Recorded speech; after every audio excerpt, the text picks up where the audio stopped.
Kyle Tierman here. I'm in Cape Town. I was the only journalist in northern Nigeria. Not an adventure until you get lost in Tijuana. If you get caught inside by a giant wave, you feel really alone. I love the adventure of waking up and not knowing what will happen and that being my job.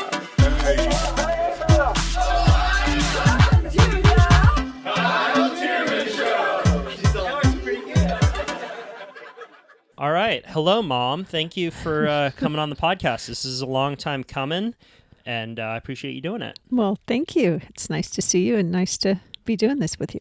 Nice. Well, the way that I would like to start this interview off is a way that I recommend in the book that people start their interviews, and that is to ask a specific question. Okay. First off, I'm not going to ask you what the meaning of life is. I would like to start by asking you what a gravity pack is and how this came to be. Okay. It's the gravity kit. That's what I call it. The gravity kit. The gravity kit.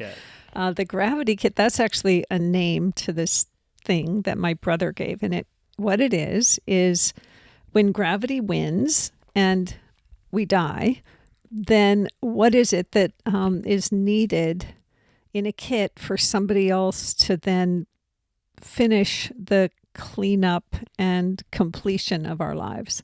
Because it actually takes a lot. And so I'm going to fix this. It's partly, it's very practical, but of course it leads into deeper things like what do you want to be remembered for? Hold on, this is falling off my head. Okay. Yeah. So it began because I had an accident and it was serious, but it could have been a lot more serious. And so when I was lying on the gurney waiting for my surgery, I was thinking, God, what if I had died? I was really acutely aware of that there was a mess behind, not just like my drawers were a mess, but like passwords. How would people know how to even get into closing my accounts or knowing anything that I wanted about any kind of a service or what to do with my body or any of that? So I kind of vowed that since I made it, once I could walk again, I would spend some time putting that kind of thing together. And so that's what became the gravity kit. Okay. And for people who do not know, what was the accident that led people to this? Can you describe that in some detail? Sure. Yeah, I had gone on a hike with my friend up in Half Moon Bay, and we were coming back to the car that we had parked in a car garage, and there was a big Hummer trying to get out of a small exit, and I was kind of oblivious to certain things and paying attention to them. To direct them out of the exit, and I had my back to the arm that goes up and down when you go in and out of a parking garage. And as I was facing the car that I was helping, the arm came down and it was going to hit me on the head. So I put my arms up to not have that happen, and it came down with such force that it knocked me down, and I didn't have my hands to protect me. So I kind of shattered my femur and my hip on the concrete parking garage, which I will say turns out to be the most common accident in parking garages is related to these arms that go up and down. Wow. They tend to malfunction and not have the appropriate sensors in them. And even more than that, all things with sensors like elevator doors and these arms are some of the most common insurance claims, because when those sensors fail, they don't stop. Your arm gets caught in the elevator, or you get hit over the head or in your car with one of these. Oh my God. So anyway, I was one of those. I've Wow. met several other people since then, but that's what happened. And it happened on the day that time changes in the Pacific Daylight.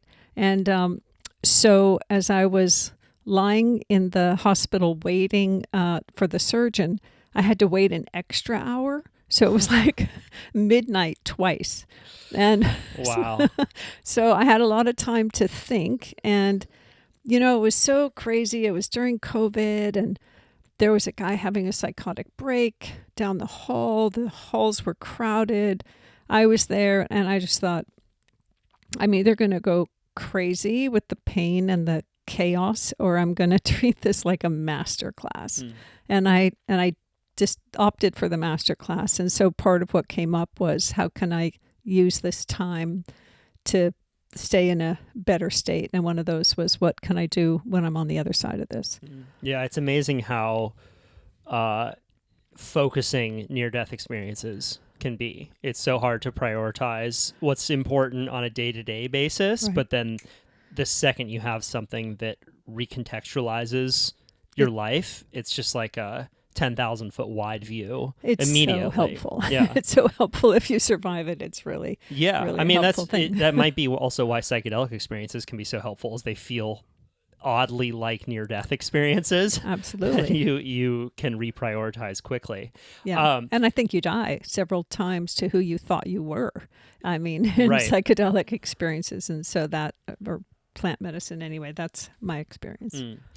So let's get into the gravity pack, because I think that it's, you said that you had this insight that you would be leaving a mess. Yeah. So what were the first steps to taking this new project on? What are the reasons you think people don't take it on? And just bring me into that process, because it's not a one-day chore. This seemed like a real year-long commitment that you made once you were well enough to walk, which was months after Right. your surgeries. Right. Well, let's see. I would say the process, first I just started looking up on the internet what's needed. I mean, it was everything. I was thinking that everything that I don't touch and go through, somebody else, my kids in particular, are going to have to touch and go through. And so what do I want that experience to be? Just a whole bunch of clutter and mess from throughout my life. They won't have any idea what it is, or to leave some kind of a conscious array of stuff that actually means something to me, and why would I have kept it for as long as I've lived? And so part of it was sorting through photographs and stuff, and just really thinking about, do I want this, and if so, why, and what will it mean to my kids who come after me? Part of it was actually, I mean, people feel guilt tripped by this, and I don't mean it in a guilt trippy way, but we're going to die and we're going to leave stuff behind us. And so doing that consciously and with some thought about who we're leaving it to and what kind of mess it is a worthwhile pursuit, in my opinion. And so, and it, the notion that it's morbid, it's like, I don't relate to death as morbid. I relate to it as something that frames our time here on the planet, and that's useful. So part of it was stuff. Part of it was what's uniquely mine, like passwords, writing down my passwords, thinking about well, I went to the mortuary and I asked them what's needed when somebody dies. What are my kids going to have to deal with? And one of the things that you have to deal with is a death certificate. In fact, you need several copies of a death certificate, because you can't do anything without it, because you have to be able to prove that the person died. Their social security number doesn't work anymore. You get a death tax ID number instead. So you need several of these death certificates. And on the death certificates, you have to know when you fill it out. I mean, you don't have to. You can say unknown, but it's kind of a drag to not know. Like, where were your parents' born? Like, who? I don't know who. How do you know where my dad was born? That kind of thing. And also, what kind of a service would I like, if any? Do I want to be cremated? Do I want to be buried? Do I want to be cremated and then buried? What do I want to be buried in? And if you're cremated, you have to, that you have to get permits if you want to divvy out the ashes anywhere. And they have to close the urn differently after you're cremated if that's what you want, compared to if you're just going to stay in an urn until enough of your generations die that it just gets thrown out. So, there's a level of detail and process that every person who dies is leaving to somebody. And it's possible to go through and actually figure those things out, have a bank account that either someone else younger is a signer on, or that somehow has left enough to pay for your final taxes that have to be done. This process of dying with the mortuary, and depending upon if you own anything or not, but then that whole process requires something. So if you do own something, is it in a trust? Or there are a lot of people, for example, who will inherit their parents' house, their one house they bought in the 50s or something. The kids inherit it, but it wasn't put into a trust. And so they don't get what's called a step up in the taxes. So it gets reassessed and now taxed at the $1 million it's worth now, instead of the $200,000 it was worth when your parents bought it. And the kids can't afford to stay there because of all the high taxes. So the point is, you can leave a whole bunch of work and stuff that you actually, if you had thought about it, would have an opinion about or a preference.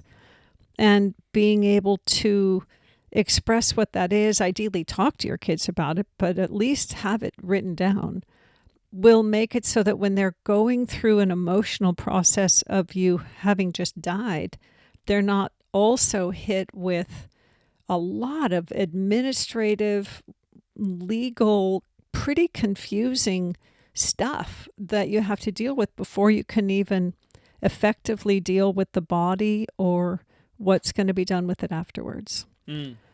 So yeah, and to even be able to process, as you say, the emotion, the grief, it takes a certain level of organization to even get there. Right. It's otherwise you're just dealing with anxiety and logistics. Exactly. And I think that's the main motivation, is that that the experience of having your biological mother gone, I would just say, is a big experience at any age, no matter what your relationship was. It's just a weird reorganizing that has to happen. And I think it's so important to be able to be present for that, so that you get the benefit of knowing who you are differently in relation to that loss. And like you just said, if you're dealing with the logistics and it's got a time pressure on it and all that, you don't get to stay present with that process. So part of it is the gift of allowing your kids to have that experience. And another part of the gift is not leaving them with a real mess. Yeah. Let's get into maybe some of the more fun aspects of the gravity kit, because yes, so there's a lot of logistics to deal with, but it also seemed like there was a certain amount of it, at least, where you had to decide what you wanted to put in this pack, right? And create a little bit of intention, like if I had a song to pass on, or these photos, that kind of thing. So can you talk a little bit about maybe some of the more enjoyable or valuable aspects personally to spending this year and putting that into your pack? For sure. The most valuable part for me had to do with reviewing my life, because I went through all the pictures and just stuff, and I didn't want to keep a lot of the things that just weren't really going to be, they're in a box, some picture from my past, some friend or whatever, but I did want to let that person know that they had really meant something to me.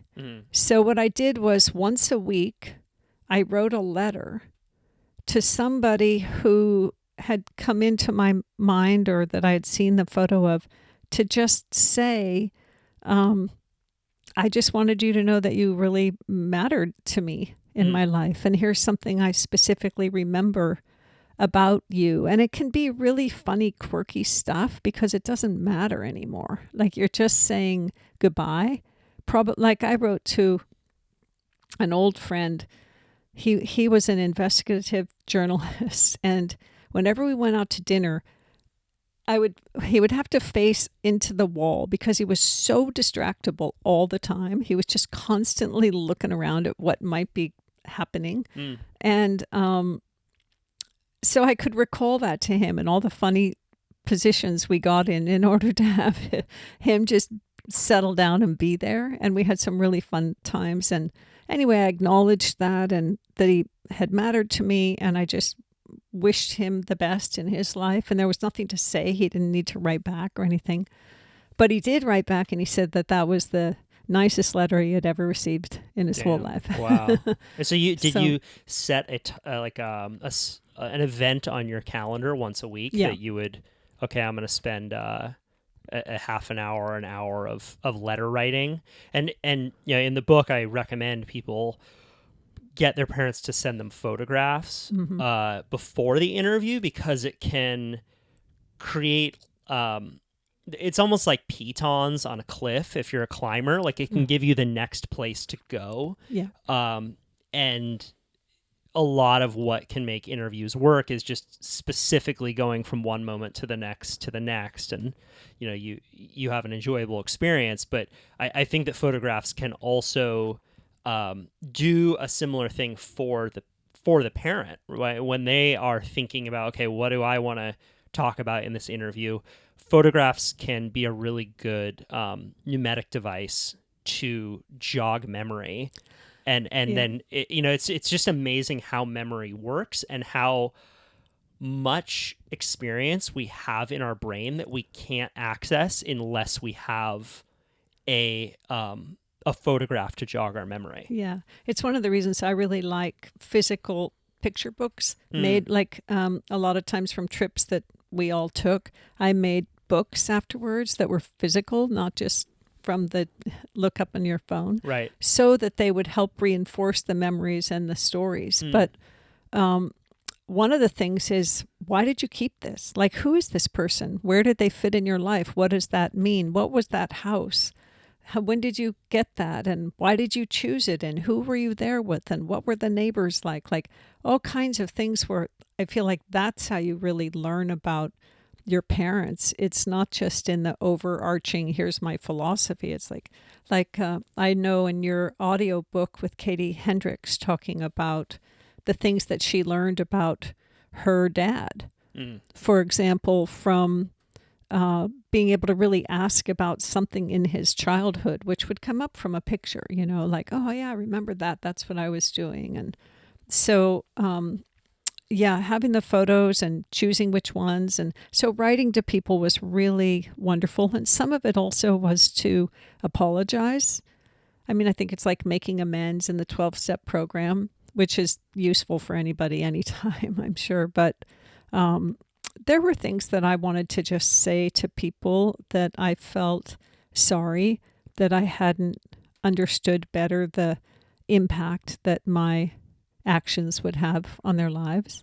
And I did that, and that also, and to write it in a way that no one has to respond. You're not doing this so that you're rekindling a relationship. It's just cleaning up. It's like there's something called The Swedish Art of Death Cleaning. And that was one of the books I read. I got all kinds of books. There are great books. There's a book in particular called Everything You Need to Know When I'm Gone that kind of has a checklist that I really recommend. But the Swedish Art of Death Cleaning is just a long-standing custom of kind of cleaning up your life. And it includes this kind of thing where you can just take the time to clean it up emotionally and spiritually and relationally. Are there any other books, while we're on the subject, that you found to be useful during this year of death? Let's see. I mean, there are quite a few, and some, I I think there's the Death Doula's Guide to something. I can't remember. I'm not refreshed, and it's Okay. been now a little while. But that one, if you just look around on books for end of life cleanup, you will find good things. And then also, if you go to a mortuary, they're going to have a little pamphlet they can give you on a checklist of things. That doesn't include, though, the emotional thing. And I think for that, it's really think about dying. Like, realize you are going to be gone. Everything about your life. I mean, you come and you go. That's really it. Maybe you're remembered for a generation or two. Maybe you create some kind of artifact that lives a little longer. But basically, that's it. So when you're gone, what do you want? Like, I wrote a letter to my family saying, here's something I just want you to know that mattered to me about my life. And so if you think about it, I think that can help inform you personally with what is it that you would like to say and include for those coming after you. And just real specifically, so this is not a digital pack. This is a physical kit that you have. Well, Tell me a bit. speaking of that, Yeah. so yes, it's a physical kit. However, my brother, the one who coined the term gravity kit, his was also physical, and then he lost everything in the Palisades fire, including his gravity kit. And so he said, damn, make it digital. Okay. So that's tricky because you got all your passwords and all this kind of stuff. So you want to figure out a way to do that. But even if what you do is get it on a stick and put that in a few places outside of just your home, that can do it. But so mine's physical. I hope that survives. If it doesn't, that's something I'm still doing, is digitizing it. In the middle of that. Okay. And with the photos and stuff, I just took a few from, this kind of leads to, I'm in the middle of a whole bunch of dying in my life. It's a podcast about death. Okay. Yeah. Well, Let's go. in the last month, my dear friend, local friend here, only 70 years old, she had a planned death. She had metastasized liver cancer and chose to die with hospice, which you can do now. And she asked me to be present for that, which was a really touching and beautiful and heart-wrenching experience. And then also my 100-year-old mom died this last month. So that's probably why I started with such the logistics of the death certificate and stuff, because I'm right in the middle of that, and my mom left it very as organized as she could. But one of the things that happened with my friend, who was knew she was going to die and could plan the day and everything, was we talked a lot about dying. So not just about getting her affairs in order, but also about what it meant. And so we talked about this notion that in the afterlife, there's, in a lot of different traditions, they say that there's a life review when you die, that you have a chance to see your whole life, or the really pivotal moments in it, only not from a judgmental, wrathful, now you'll pay for that kind of take on it, but rather a chance to see every major experience and interaction with complete clarity and compassion for everyone who was in it, so that it's not just an opportunity to defend your position like you've done most of the time on on earth, but it's a chance to actually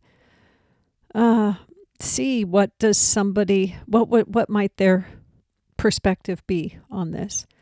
And so when we talked about that, and there were people and instances from each of our lives that we could kind of try to revisit and see differently, and realize you don't have to wait until you die for that to happen.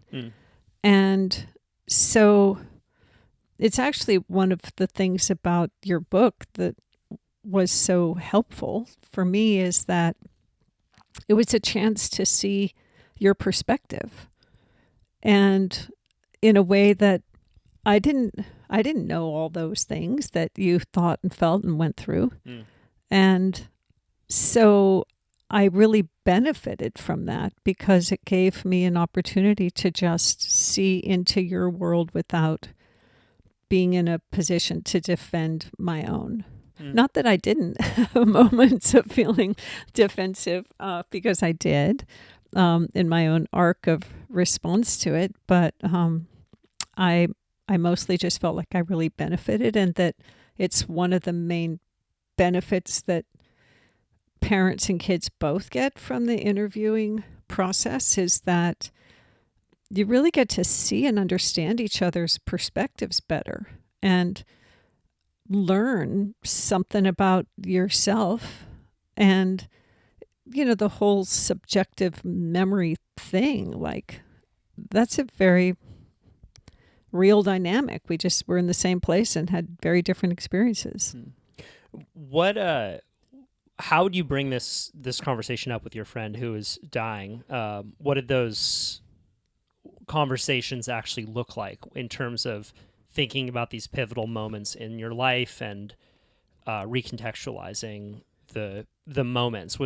Were there any questions that you asked her or anything that you would do to organize those conversations? What did it really look like? We would meet regularly, either in my garden or at Dharma's restaurant. We'd sit and we'd have tea. And she was having a particularly hard time with her son-in-law at the time. And there was a lot of stuff going on that would be easy to just feel like, yeah, he's being a jerk and you're right and all that. But I think the place that I was most helpful to her was I said, you're going to be gone. He's going to be going on with his life. Like, any bit of forgiveness that you can come up with is probably going to save you a lot of grief somewhere down the line. We both believe that souls are eternal and that our time on the planet is just one version of our soul's evolution. So she wasn't afraid, which made it really nice. Which contrasted with my mom, who believed, like, you just fall off the perch, that's it. She did not have a sense of, I said, Mom, you're taking a long time falling off this perch, but she really wanted to live to be 100, and she did. But with my friend, I think that we both, like, pushed each other harder to get to open the aperture of how we were looking at things in our lives, and to come to forgiveness, and also to come to a little more, like, self-awareness. Like, I imagined that the son-in-law probably found her to be really controlling, because even though I didn't experience with her, I could see it. And so I said, what about that? And so we were probably much more blunt and right on it with each other because there wasn't that much time. So I think that was, and also, if it's right what Rachel in your book says about we die like we live, like, I'm pretty direct. So I was direct about that. And it's funny, I was one of the few people with her who would say, this date is coming up, so what do you want to do with this time? Yeah, that's interesting how you actually pushed her to see a different perspective in her final days, because so often we look to friends to just validate our position. Yeah. And, I think that Tim Ferriss once said, like, all we're really doing is arguing reality through language. Like, that's what most of life is, just arguing our position again and again. And it's useful, to get from here to there, but also to, as a practice, try and see a bit more of where the other person might be coming from. If nothing else, is just a valuable creative exercise. Yeah, it's really valuable. And I think that's kind of the thing in my book is like, if you can step into the role of journalist and you can gain a bit more perspective on where your parents were coming from at the time, it can loosen things up and lead to seeing them as more interesting people, perhaps. Even if you don't disagree, even if you do disagree with them, you can just see them as more interesting, Right. with more of an arc. Did you have something I to just say? wanted to say one thing Yeah. about that was the other thing that I think was really important that your book addresses is the voice. Like, my mom left me a voice message a few years ago. She had advanced Alzheimer's, and when it was first coming on, she left me a phone message saying happy birthday and how much she loved me and she was proud of me and all this stuff. It wasn't my birthday. So Details. I decided to keep it Yeah. because I thought, oh, this is going somewhere. And I just savor that message from my mom. And it's one of the first things I listened to when she died. And with joy, it was a voicemail from her. And I thought, God, I'm stuck here with just having a voicemail from her rather than an intentional recording. So I think when you interview your parents and you have a recording with them, it will, so much of the stuff that you go through in life with your parents, it just evaporates when they're dead. It's just like they're not there to bump up against anymore, and you have to figure out who you are without that. And having a little sense of them, and probably with a much more tender place, is really useful. So I think if nothing more, you get to see them as more interesting people. Hopefully you get to kind of just see that they're just people. That's it. And then have something of their voice to remember.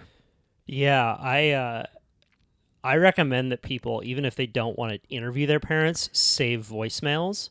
That's probably the lowest stakes way to benefit from this kind of thing. Like, even if you have no interest, you can just go on if you have an iPhone, you can immediately go to the voicemail and you can upload it to Google Drive. And I have a folder of voicemails from people who have just left me messages. Yeah. And it's always funny because like parents are really the only ones left who leave voicemails. Uh-huh.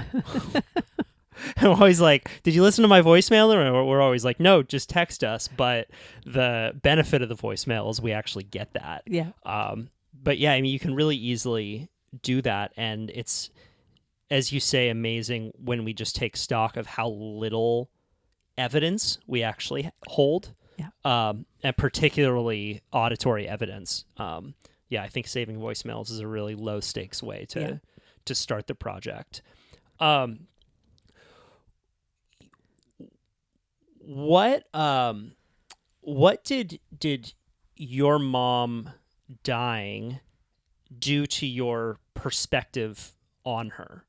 I want to get into this this arc now around really like, it seems like the last 10 years your mom had been dying, but she died this last month. What that was like for you, and if at all that's changed any of your perspective, or updated any perspective in ways that maybe you didn't know prior to her death. Well, for sure. Well, the way it happened, so I woke up from a dream on October 30th. I woke up from a dream at 2 a.m, and in the dream, I had been crying really, really hard about my mom dying. And in my dream, I was surprised that I was crying so hard because I had so anticipated her death. So I thought, wow, I wonder why I'm so sad. And so I woke up at 2 a.m, and I just laid there from 2 to 4, just really thinking about my mom and feeling this deep, deep connection to her. Like in a way that I don't know, it was different than anything I had ever felt. It didn't have any opinion in it. It didn't have any judgment. It was just like a connection to my mom. And then at 4, I went back to sleep, and I don't check my phone when I wake up. I meditate before I do. So I got up and I meditated, and then I turned on my phone, and there was a message from my brother saying, call me as soon as you get this, which I had been waiting for that text for 10 years. You know, every time my brother called, or I thought that something might have happened. But anyway, so I called him, and I hadn't checked my phone messages. I just saw the text, and I called him, and he talked to me as if he knew that Mom died. And then I saw later I had phone messages from the whole night, but she had died right then. But they had called at 2:00 to say your mom's dying. They could hear her in the breath, and then she actually died at 3:30. So right when I was lying there feeling this, that's when she died. And honestly, my whole I felt so wobbly. I felt like, you should not use heavy equipment right now.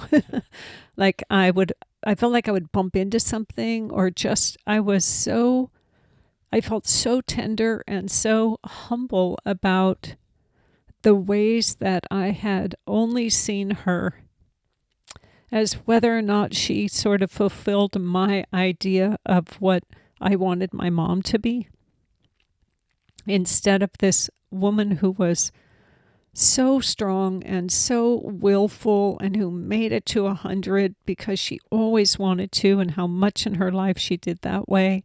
And just my complete appreciation for her giving me life, and for never intentionally harming me. I mean, that's the other thing, we're so rough on our parents. It's like the number of parents who intentionally harm us and try to screw us up are quite few compared to how harmed and screwed up we feel.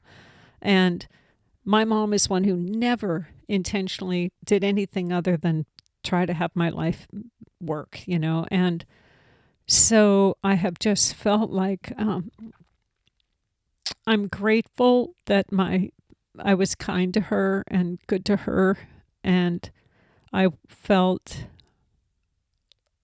like I got a distinction between the essence of my mom and the personality of my mom. And I had issues with her personality, but as the essence of her, which I could see so clearly and feel so clearly, I just felt so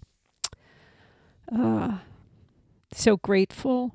And in fact, one of the things you have to figure out when someone dies is, do you want their fingerprint or a hair lock or these things? And I did get a fingerprint from my mom to make a necklace, because I realized I want to wear it to remember that distinction between the essence and the personality of a person, because it's a really nice, humble way to just sort of see people in life, and to see ourselves as we're bumbling along, harming and screwing each other up unintentionally. So anyway, yes, it really changed how I see her, and I hope and think it's changed how I will see everybody a little bit in this way. And also, I felt kind of relaxed in a different way, like there's no one there anymore to be in relation to, other than who I have immortalized her to be inside of me. And I don't know, it's been kind of, and also wanting to make sure she's okay, and are we taking good enough, I mean, we took really good care of her, and she was in the best facility imaginable, and I'm so grateful for that. And it's also really made me aware of how many families are just tortured by this reality of dementia and Alzheimer's if they don't have the resources to keep their parents in a really well-tended facility. So, I mean, I knew that all along, but just living the dailiness of it, I feel more compassionate and aware of it. Anyway, so yeah, it's made me better, and it's made me more tender, and I guess my hope is that I'm just a little easier on everybody from here on out. That's beautiful. You you mentioned the distinction between personality and essence. And one thing that I've been thinking about more of is how pretty often our parents die a mental death before they die a physical death. And in today, it's more common than at any point in human history, because we have the capabilities medically to keep people alive way longer than we used to. And I wanted to ask just what that is. You want me to get some tissue? Yeah. Okay. Yeah, keep going. This is a tearjerker. Just a sec.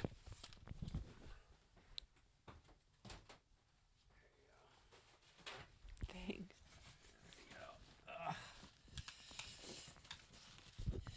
Shit's good.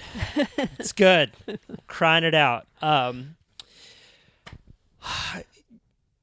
Yeah, so I think that the this element of the difference between personality and essence is one that I was thinking about a lot when I wrote the book, because part of my reason for writing it and my the joy of writing it really was like to take my parents' likeness, their personalities, and all the quirks and weird shit and beliefs and conversations and cobble together characters. There's a saying that we have, which is like, oh, he's a real character, right? And a character is this amalgamation of traits that you have that make people good to write about.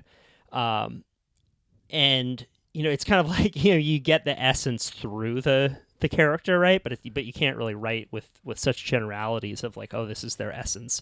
And I wanted to get your perspective on the last 10 years of what it's like to have had a parent who isn't dead but is slowly losing these capabilities, and how you manage to deal with it, because I do think that you've done it with a lot of intentionality and grace, and as you said, dementia, Alzheimer's, like these are very common stories that people need to deal with, that children need to deal with, and I was just hoping you could kind of walk me through what that was like and things that you found to be helpful for yourself as you saw your mom going through this experience.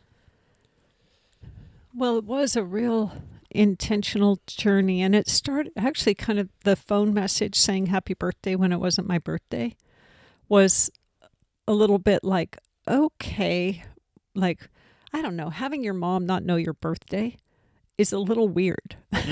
It was just the first, but having the impulse to call and say something sweet was so much what would be expected maybe from a mom.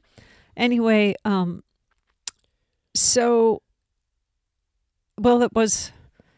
was many things. I knew that, so my relationship with my mom, I had been a rebellious kid. We had what my dad would call the battle of the wills, and stuff like that.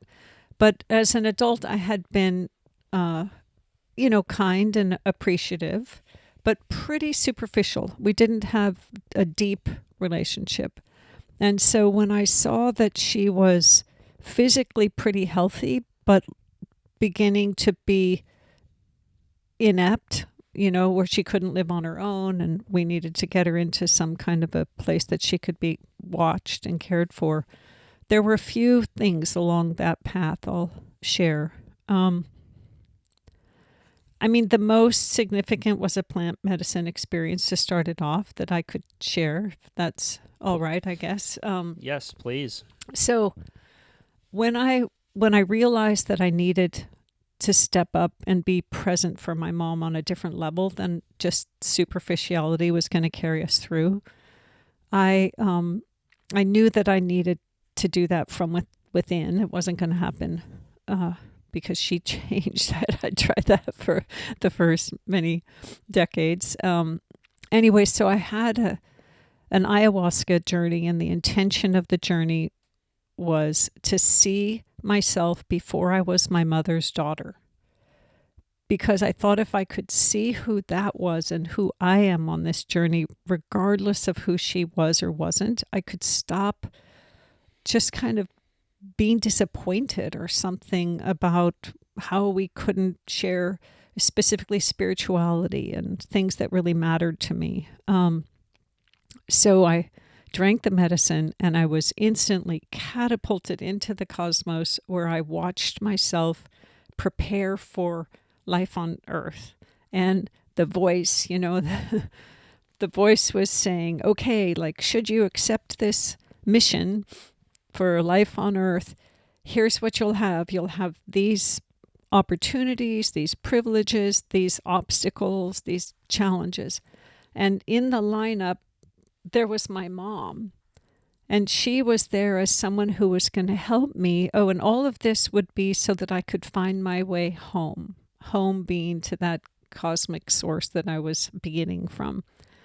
And I saw my mom as part of like this plan to help me develop as the person on my soul's journey that I needed to be to find my way home. And there I was, home, seeing it. And I just had the most remarkable epiphany that all this time I had been trying to forgive my mom, but that I'd never just felt grateful for her. And I walked that path from forgiveness to gratitude on that journey. And when I woke up in the morning and came back to this planet, I was changed. I had genuinely felt gratitude for my mom. And I used to always go from Costa Rica, where I did the plant medicine, to Los Angeles and then home up in Northern California. And I stopped in Los Angeles on my way home after that trip. And I was with my mom. I behaved exactly the same with my mom as I always did. And she was more relaxed and more affectionate with me than she had been that I remember in my entire life. Mm. And it was like, damn, all this time I had the secret inside of me on how to transform my relationship with my mom. So that began sort of the next 8 or 10 years of my relationship with her, where I really approached her with gratitude for what she had done for me. I realized it was harmless now. She couldn't try to control me anymore, or do any of the things that I had so much trouble with. And so I also I didn't need her to know me or remember my name or do all of those things that I know a lot of people who experience their parents losing their minds and losing their ability to recognize them. Really, it's weird, but I felt like, well, she did know my name and know who I was the whole important time. And now that she doesn't, one of the things that happened to her is that she had been very high strung and kept a meticulous house and stuff. And as she started to lose hold of her mind, there were 2 instances. One, when she was first in this facility where she had rules and she couldn't just leave on her own because she wouldn't remember where she was. She asked me, she said, do you think you could teach me how to break the rules? She said, you were really good at that. Wow. This is when she was in assisted living, but she wasn't in the full on, like, most advanced level. Sure. So she still could break out. And in fact, she did. So, like, here's some stories. So she wanted to know how to break the rules. I just said, oh my God, Mom, you don't know how wonderful that is to hear. But like one time she called up, like having a phone is dangerous for people in that state because they seem functional, but they're really not all here. Like she called up and arranged to move. She had moving trucks ready to come, move her to another facility that she decided she wanted to live in. That, of course, it didn't have a memory care unit or any of the things that she had. Like, she was all set up. We're like, Right. we had to intervene once we realized she had actually made this happen, and Right. we had to let her not have a phone. It's or like when a kid learns how to walk. just go You feel- barreling. yeah, over. oh shit. Yeah. So There they go. there they go. So part of it was that the other thing is that she had been she had been so meticulous, and then she told me for a while she was just like trying to grasp words, that she could see them, but she couldn't quite reach them. And that then when she, once she finally gave up on trying to reach them anymore, she just relaxed in a way that I had never actually seen her be so relaxed. And sometimes she would eat like cough drops and just throw the wrapper on the floor. And it was so fun to see my mom just throw a wrapper on the floor, having been so concerned with how everything looked for so long. And she had been, she was pretty combative, and a lot of people with Alzheimer's go through really being afraid of showers and water, not wanting to get wet. And so getting them clean is an issue, having them become combative and really like potentially violent with any caregivers. I felt like for a long time, my job, I would just take gifts to the caregivers at the facility. And these people are saints. They're underpaid, overworked, and they're there with such love and care for these people at this stage of their lives. They would get my mom up and dress her and fix her hair and just treat her with such respect and dignity all the way to the end. And but I can remember, so she was pretty mean to the caregivers during one stage, and then I remember later one of the hospice workers, she was in hospice consecutively for years because they kept thinking she was going to die, but she was determined to make it to 100. Anyway, they called and said, "I saw your sweet mother today." And I thought, I wonder if they're calling the right daughter. Like, my sweet mother? Like, I guess she got sweet in this process. Wow. Yeah, you just start to shed certain skins of the Yeah. personality. You seem to have a lot of intention around how you wanted to show up for her, and we're around Thanksgiving right now.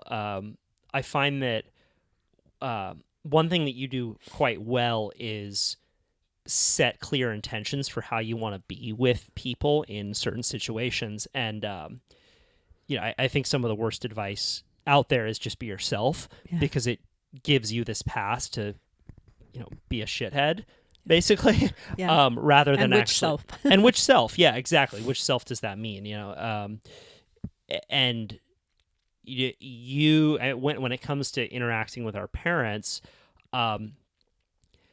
asking ourselves prior how we want to show up for them, I think makes all the difference.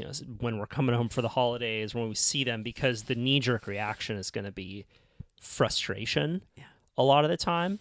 How would you decide prior to these interactions, or would you, to ensure that they were going to go as well as they could? And what were some of the things that you would do or think about beforehand that you found helped, or any snafus and ways that they didn't go so well? Well, thank you for acknowledging that. It's actually a practice so I've been meditating every morning for a while, and I think that, I don't think it matters necessarily what you do.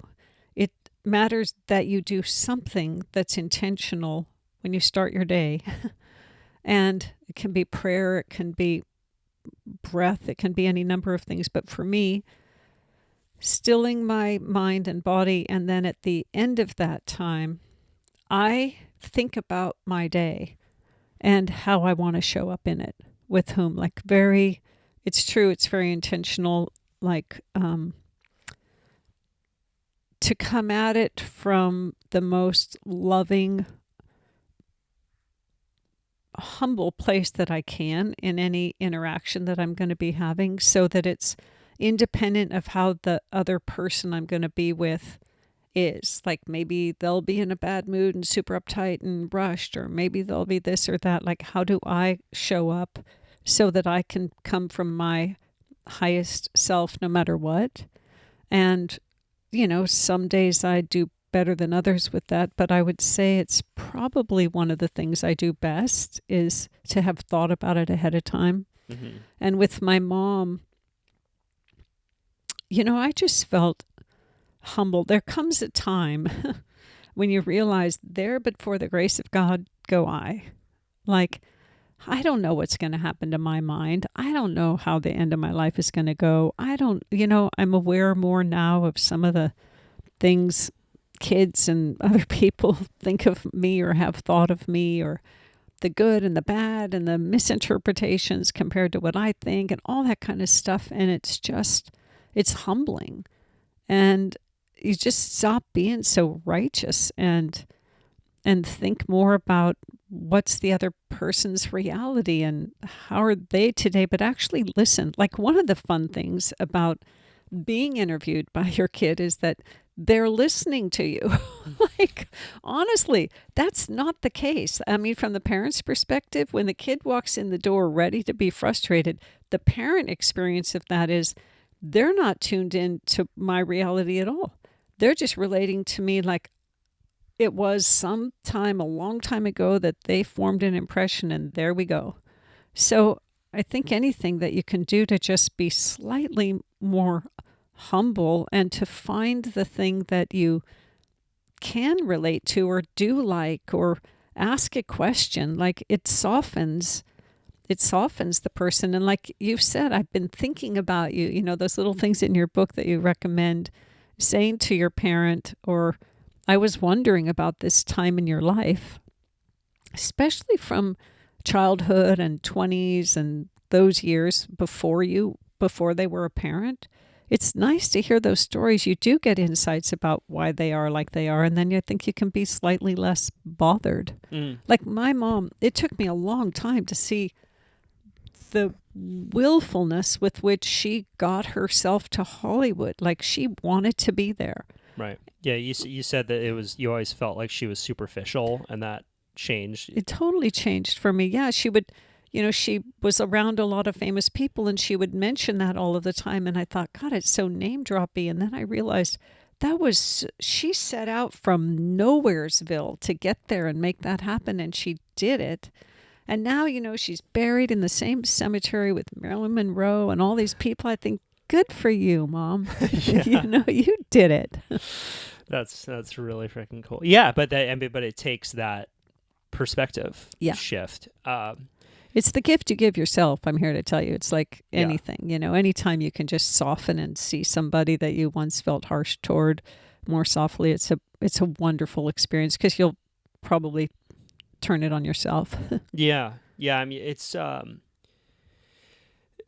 similar to what a lot of comedians say, that they were afraid of losing their anger and their depression because they thought that would make them less funny. Mm-hmm. And then always when they are able to find a bit more love for themselves or a bit more happiness, their act gets better because they're just able to see more. But I think that the same goes for a lot of adult children, right? Where you can hold on to a position and be afraid that if you give up that position, you'll be giving up your power.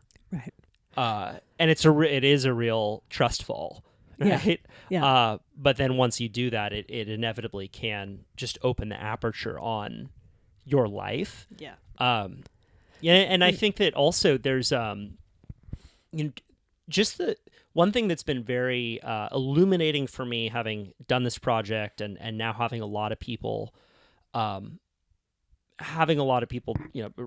the book and interview their parents that I didn't really know going into it, is exactly what you just said, is how many parents just don't feel like their kids listen to them, and also how many parents are kind of just hoping that their kids will step up in that way, but it's really hard to ask. Right. for that. Especially because you have to be able to identify, like, most kids, it seems to me, certainly my experience was that I felt like my mom was always trying to control me. So I was in resistance to that. But it took a while to realize she can't. That's up to me. I'm an adult now. Like, all these things that you're reacting to because when you were a kid, you were vulnerable to it, but you're not anymore. And so when you can get out of that, I was at one time I was at a really fun, unexpected breakfast in South America, a bunch of traveling women. We ended up at a breakfast table together, didn't know each other. We were all grandmothers talking about our experience as parents. And each one around the table was saying what their objection was from their kid. I worked. I didn't work. I got divorced. I stayed married. Like, whatever it was, we kind of went around talking about, in a funny way, what our kids found wrong with us. And at one point, we were sort of like, oh, you should have my kid. Yeah, I'll take your kid, like that. And then we realized, it's like that story, where God comes down to some community and says, hey, you can take all your problems and pack them up and take them down to the town square and put them in this pile along with everybody else's. And you don't have to have them. You just have to take another bag home. And then everybody goes and they see these piles of problems. And instead of picking up something, they quickly rush to pick up their own. Sure. Because they realize that's the one they can deal with. And I feel like, whoever your parents were, they're probably the perfect parents for you. And that's worth coming at it in that way. Yeah, and whether or not that's true, it's a really helpful perspective to hold. It's like, what doesn't kill you makes you stronger. Like, whether or not that's true, you should believe it. Yeah. I think also, one of the values of just thinking about what life was like 50 years ago is that we tend to have the same expectations of our parents that we have for ourselves in this current culture, rather than recognize what culture was like 50 years ago. I had a friend who made the point just recently, and I hadn't thought of it. He's like, if a 10-year-old girl and her dad get in an argument, whose responsibility is that to repair the relationship? Probably the dad's, right? Because she's 10. If a 35-year-old now woman gets in an argument with her 75-year-old dad, whose responsibility is that to take the step forward? Like, who's more equipped at that time? And I would argue that it's the 35-year-olds. Like, we are a generation that is more equipped than our parents generally to navigate emotional issues. Yeah. So there's a certain responsibility for adult children to step up and, as best we can, move in and navigate that. And I don't think it's realistic to expect that your 75 or 85-year-old mom is going to suddenly make a shift, and continuing to hope for that every Thanksgiving is just it's just not reality, right? And once I'm 75, my kids and grandkids are going to be like, oh yeah, well, he grew up on social media, you can't expect much from him, right? Like, we're going to have our own fucked up shit that we deal with, and to be able to hold a little bit more of that understanding, I think is, it's helped me a ton. Yeah. You know? I think it helps. I think that's a story of healing, is being able to get outside your own little, natural way of perceiving things in this time, in this culture, and this reality, and open it up. And that's what happened for me with my mom. That's the humility and the tenderness. And I think it's what happened to you in the course of writing the book. And I think it's what happens when people, not all the time, clearly, but for most people, to actually ask their parents some sincere question would just right there in itself do wonders. Yeah. Yeah. Wow. Well, thanks so much for doing a podcast interview with me. Well, thank you. It's fun. Yeah. Is there anything else that you wanted to say before we sign off on this round?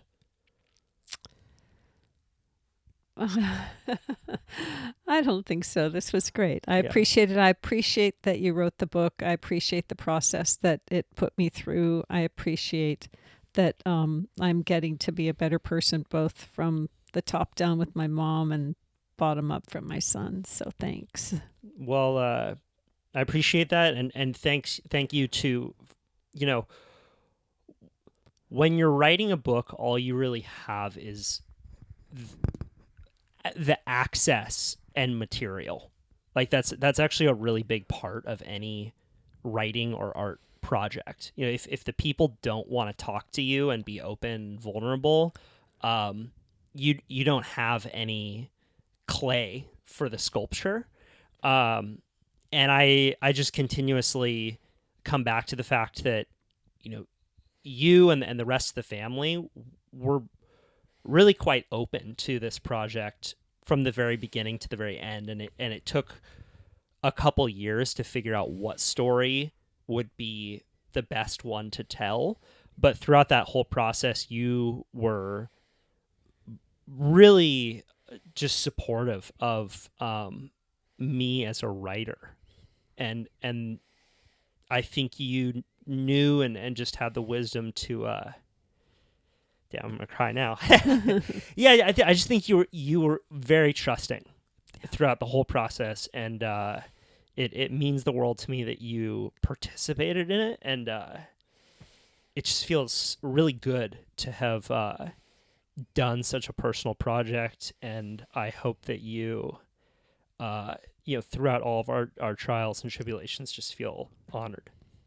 Thank you, Kyle. I feel your love, and I have always felt your love through everything that we've gone through, and I trust you and I trust us. Yeah. All right. That's one way to end. All right. Bye. Thank you. Yeah. Hey.